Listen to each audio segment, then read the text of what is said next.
informations pratiques pour débuter ce flash avec cette campagne de recensement de la population qui va débuter ce jeudi. Pendant 5 semaines, 1400 agents recenseurs seront de passage dans 370 communes du Nord-Pas-de-Calais Picardie. Attention aux faux agents, sachez que vous serez prévenu quelques jours avant de son passage et puis il devra vous présenter une carte officielle signée du maire de la commune. Deux possibilités s'offrent à vous si vous êtes recensé, soit renvoyer le formulaire par le biais de la poste ou passer par Internet, un enjeu pour les communes et un acte civique est donc obligatoire pour les personnes recensées. Les explications sur ce recensement 2016 au micro de Loïc Caillé. Pour le quotidien, c'est important parce que si je réponds au recensement, ça va permettre de dénombrer la population. L'État calcule toutes ses dotations financières sur la population légale des communes. Et donc, en connaissant bien cette population légale, il va pouvoir calculer au plus juste les dotations financières qu'il va allouer à telle ou telle collectivité. Ensuite, c'est important pour le maire de ma commune de connaître parfaitement sa population, les caractéristiques sociodémographiques, les catégories d'âge, les déplacements domicile-travail, parce que lorsqu'il s'agira pour lui de définir et de décider des politiques d'aménagement du territoire, de la construction d'équipements, c'est sur une information statistique fiable qu'il pourra se reposer. Et ce mardi 19 janvier a été marqué par un épisode de pollution dans la région en raison d'une forte concentration de poussière en suspension dans l'atmosphère qui a dépassé le niveau réglementaire.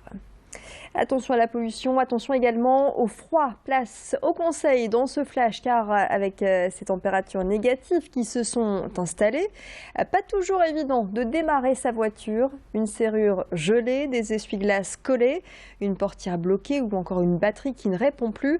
Mieux vaut prendre ses précautions et faire vérifier son véhicule auprès d'un professionnel. Alors voici quelques astuces pour ne pas rester sur le bord de la route. Nous nous sommes rendus chez ce garagiste de Lambersart, habitué chaque année à voir affluer les clients en période de froid. Il y a un point auquel il faut faire attention aussi, ce sont les essuie-glaces, parce que les essuie-glaces collent contre le gel, donc la raclette d'essuie-glaces, elle est abîmée, ou alors elle colle carrément contre, et quand on met en route les essuie-glaces, ça fait sauter le fusible, parce qu'il ne se décolle pas, donc le fusible saute. Et après, on nous appelle parce que les essuie-glaces ne fonctionnent plus depuis qu'il y a eu du gel. Au niveau du frein à main, le soir, si on sait qu'il va geler, vaut mieux pas le mettre, vaut mieux mettre en prise que mettre le frein à main, parce que si jamais il y a un câble qui gèle un petit peu, s'il y a un petit peu dans un câble, on risque d'avoir un tambour de bloqué à l'arrière. Et après, pour démarrer le matin, c'est impossible. Et attention aux températures toujours négatives la nuit prochaine et demain matin à Lille jusqu'à -4 degrés. À présent, cette initiative du maire de la Madeleine, Sébastien Leprêtre, a décidé d'offrir un drapeau tricolore à chaque Madeleinois qui le souhaite. L'annonce a été faite vendredi dernier à l'occasion de la cérémonie des vœux du maire et depuis, les demandes affluent. En échange, chacun devra apposer le drapeau à sa fenêtre à chaque rendez-vous patriotique en signant une fiche qui certifie cet engagement. Cette initiative est née après les attentats du 13 novembre. Le but, se réapproprier les symboles de la République. Le maire de la Madeleine officialisera sa démarche lors d'une cérémonie prévue fin février. Image signée Céline Ray. Réunir jusqu'à 80 000 livres d'ici la fin de l'année, c'est l'objectif de la bouquinerie du Sart à Villeneuve-d'Ascq. Ce lieu se veut solidaire. Ils sont 3 à l'avoir créé il y a 3 mois et à avoir embauché une personne en situation de réinsertion. Son rôle, trier les livres, une période transitoire qui devrait lui permettre à plus long terme d'intégrer le marché du travail. Le principe, récupérer d'anciens livres, CD et DVD pour les revendre à bas prix sur Internet. Pour l'heure, 4000 livres sont mis à la vente et 600 ont déjà trouvé preneur.